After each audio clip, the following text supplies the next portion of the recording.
Well, the Ontario budget is always full of big numbers, but never as big as the numbers in today's pandemic edition. Let's crack open the virtual cover and share some of the details. Here we go, starting with record-breaking deficits.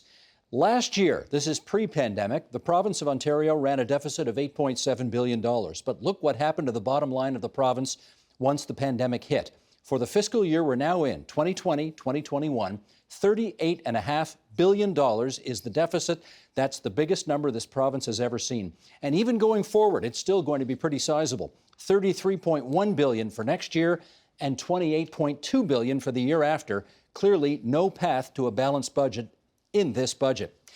Talk about record-breaking deficits, you also have to talk about record-breaking spending. And again, we'll do a little comparing and contrasting between pre-pandemic, which is the year 2019-2020. We spent $164 billion plus. What's happening this year? A massive 13% spending increase to take care of this pandemic. Budget 2020 will spend $187 billion, and that, too, is a record. How about the debt as a percent of Ontario's economy? If we go back to pre-pandemic, it was 39.7%, and then this year it goes up to 47%. The following year, 48.5%, and the following year, 49.6%. The previous government used to say, we're trying to keep that number to 40. That's when the books are sort of under control. We're clearly well above that now. Think back 30 years ago when Bob Rae was the Premier of Ontario. That number was 13%. We're a long way from 13 today. Where's all the money going? Okay, you know what number one is, obviously healthcare. The Ministry of Health will have a budget this year of $64+ billion. Education, that's K-13 and post-secondary, north of $41 billion. Children and social services will get almost $18 billion for their expenditures. And the fourth biggest item in the budget, interest on the debt, which is now north of $400 billion, incidentally. And that's $12.5 billion. The only good news there, interest rates are very low, in fact, expected to get even lower next year, 1.6%, which means that the interest on the debt next year will be the same number as this year. We're borrowing more, but still spending the same in terms of servicing that debt.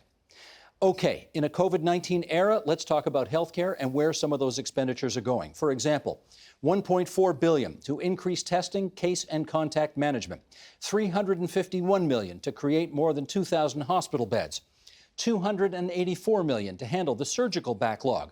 And each long-term care resident is expected to receive an increase of daily direct care to 4 hours per day over a 4-year period that's expected to come in. We'll talk about that some more going forward. What about helping seniors? There's a new tax credit in this budget, the Seniors Home Safety Tax Credit, where the government will offer 25% of up to $10,000 in residents' expenses to make your home safer. For example, you want to put in a wheelchair ramp or you want to put safety railings up.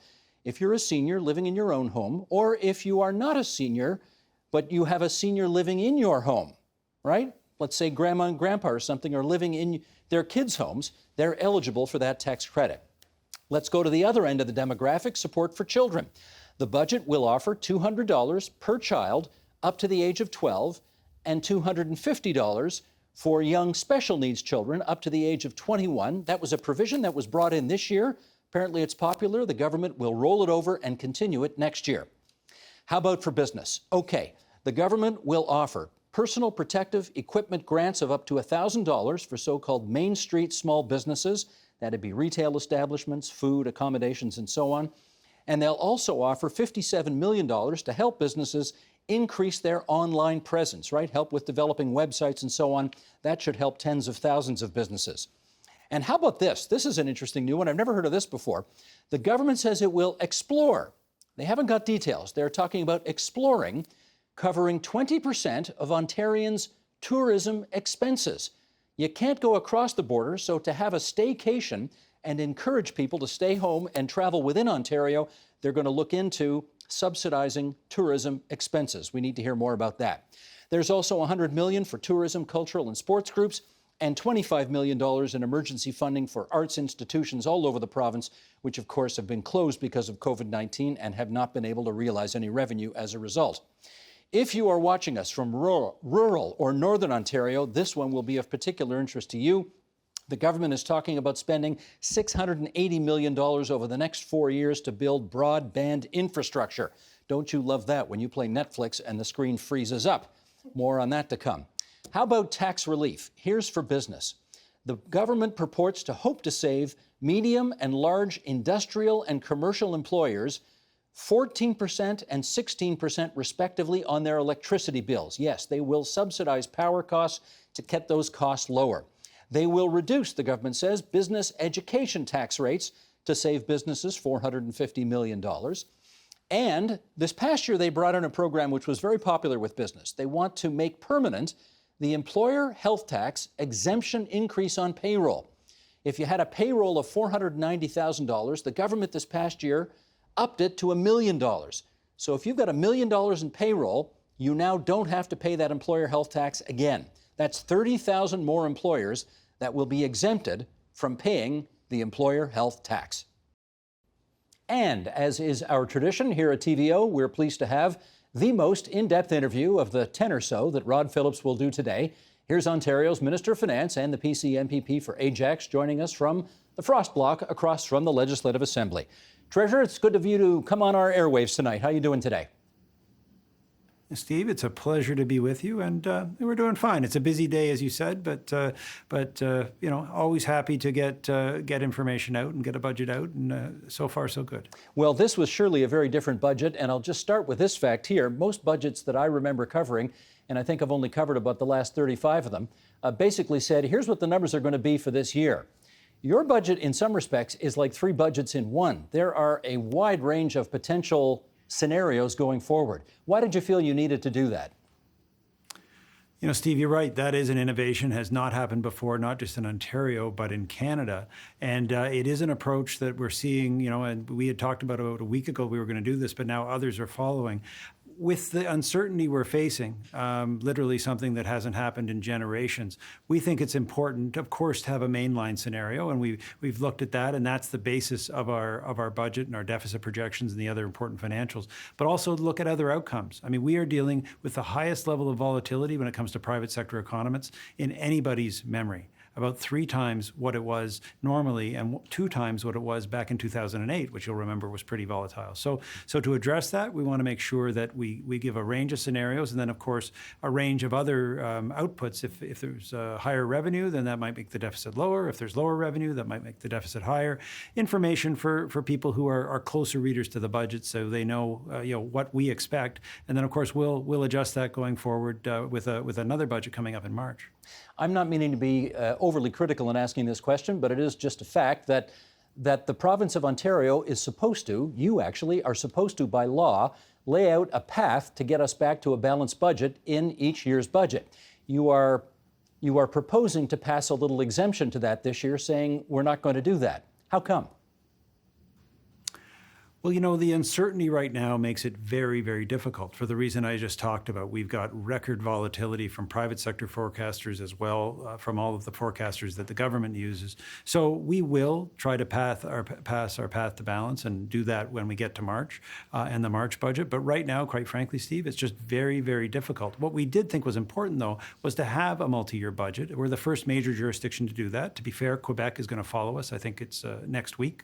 Eric Girard, their finance minister as well. It's important for us to move from what was a 1-year plan that we launched back in March. You'll remember we were the first government to come out and put out a plan and put out forecasts. We updated those forecasts at the end of the first quarter in August. This now gives a 3-year perspective, and we hope that we're going to be able to go further in the next budget. But right now the uncertainty is quite high. We want to have as much transparency as we can, and as you know, every quarter I get up in front of the media and the public and I update on how we're doing.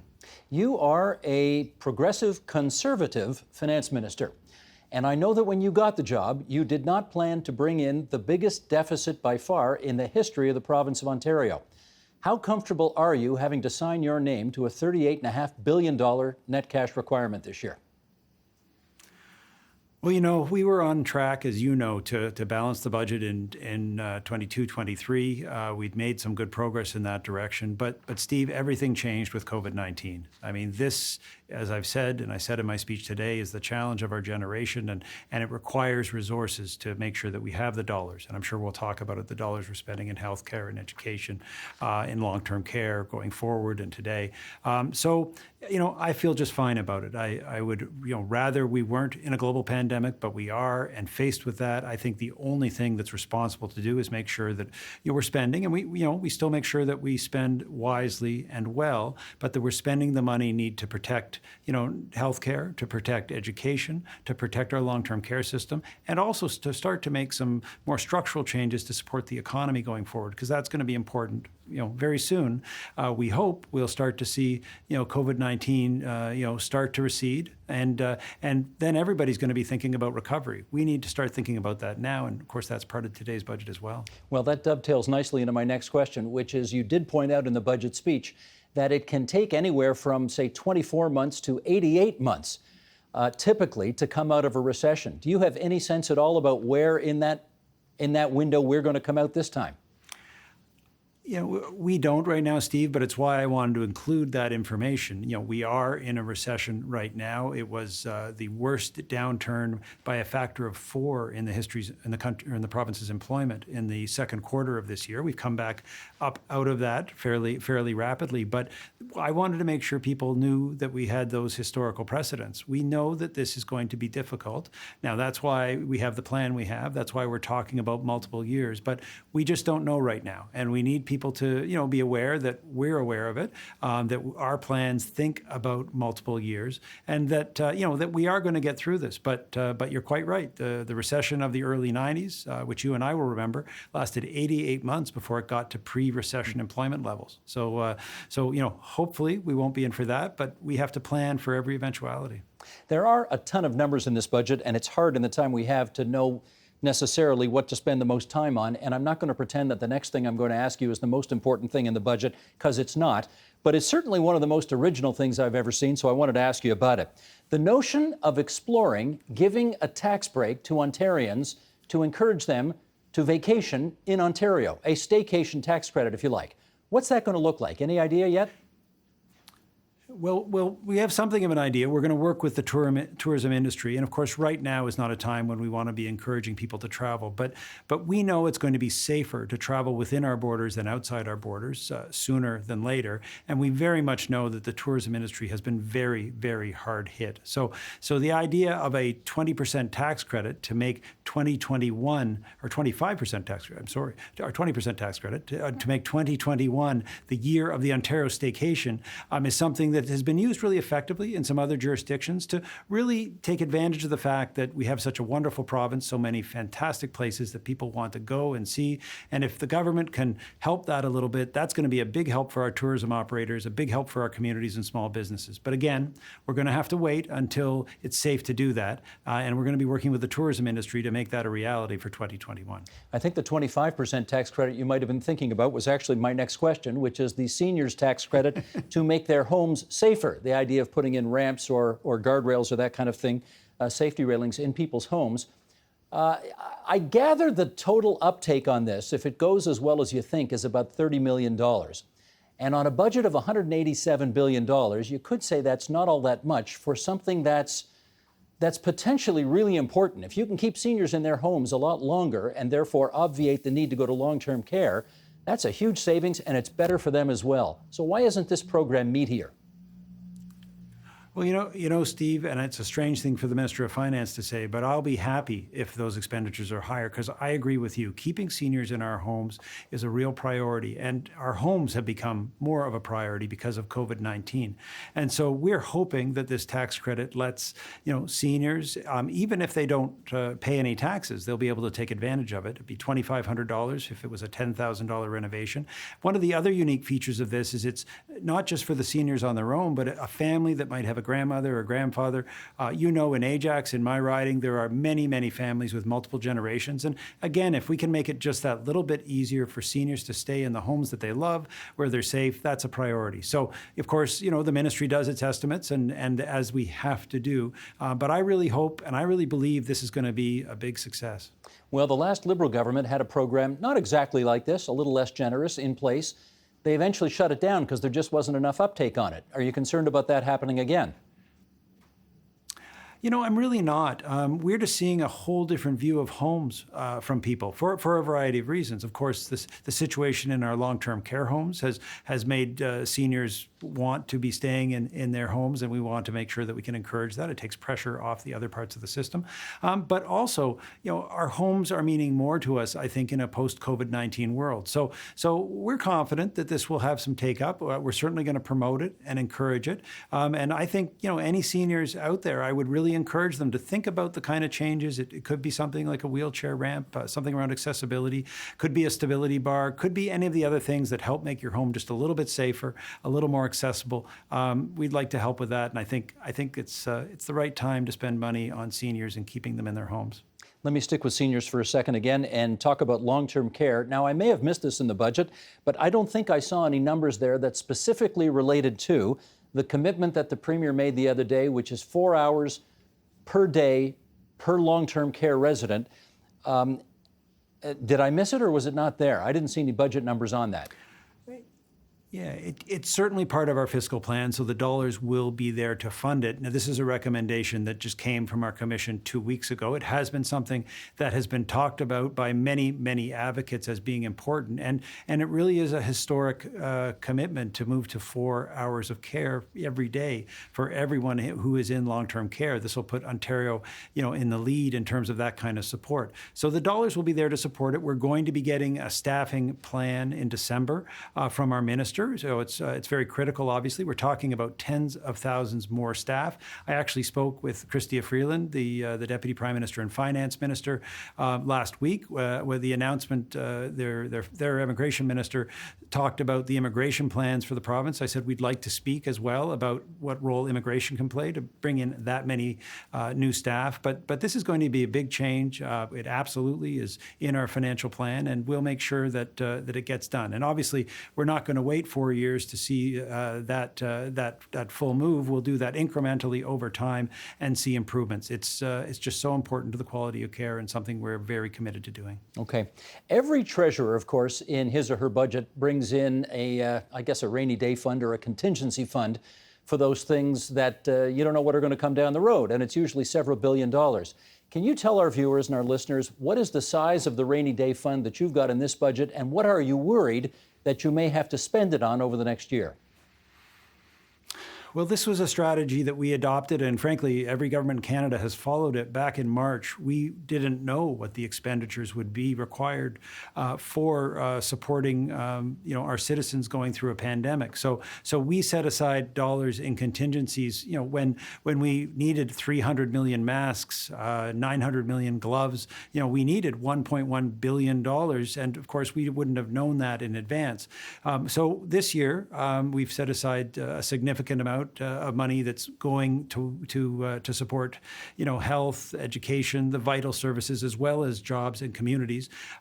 Next, in terms of next year, and we have about $2.6 billion left in those contingencies this year, which again is good because we have, close to 5 months left in the fiscal year. So I think that's going to be important to have to make sure that we have that flexibility to do the things we need to do. Next year, we put $4 billion into the contingency for pandemic, as well as $1 billion for what we call the People and Jobs Fund, in addition to the normal contingencies, which are higher than ever just in the budget. And of course, we also have the reserves. So considerable amount of prudence. And then the next year, again, we don't know how long COVID will last. So we've added $2 billion and another $800 million in the Jobs and People Fund over and above the mainline contingencies. So there's significant prudence built in here. As I said, it's really what most of all of the other provinces are doing now, and the federal government, as a way of planning in a situation that just has a high degree of uncertainty.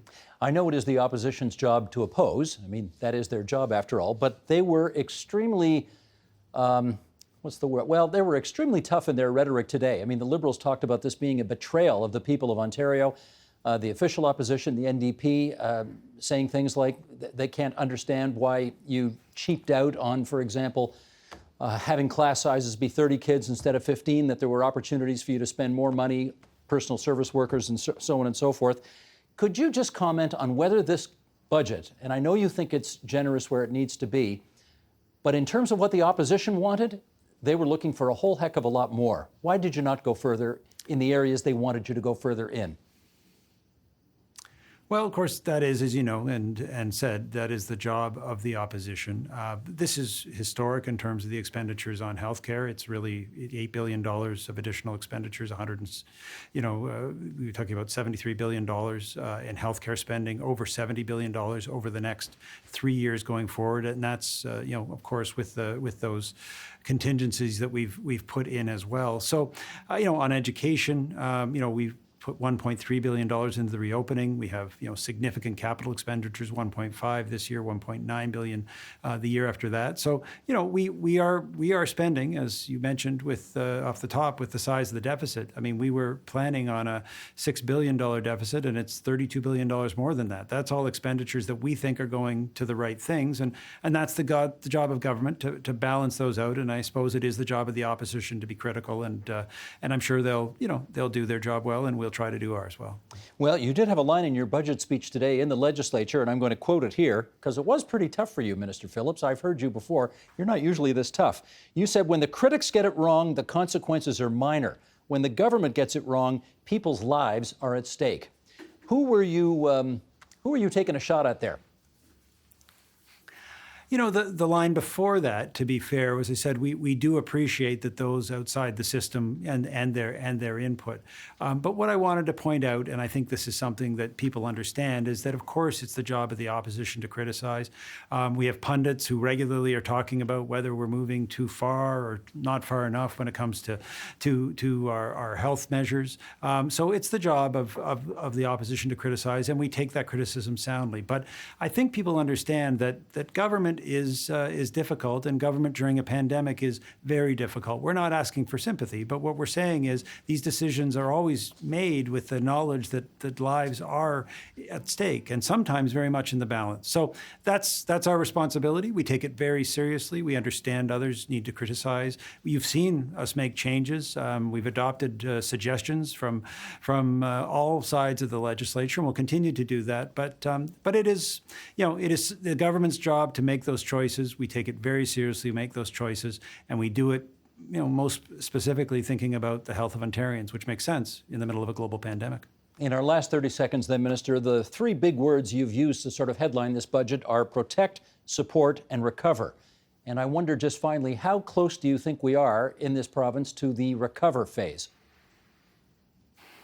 Well, I think we have to start working on it now, but quite clearly we're in the middle of a second wave. And so, we took initiatives to start the ball rolling. We need to think about it and start acting on it now. But Steve, we all watch the daily updates. We all hope for a vaccine. We all want things to get back to normal. The reality is it's going to be some time that we're going to be living with COVID-19.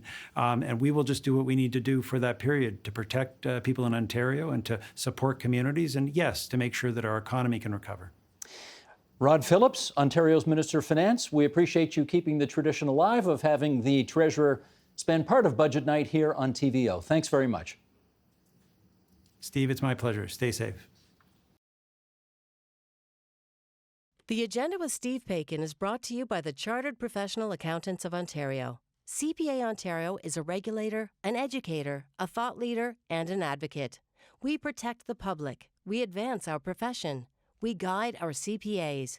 We are CPA Ontario. And by viewers like you. Thank you.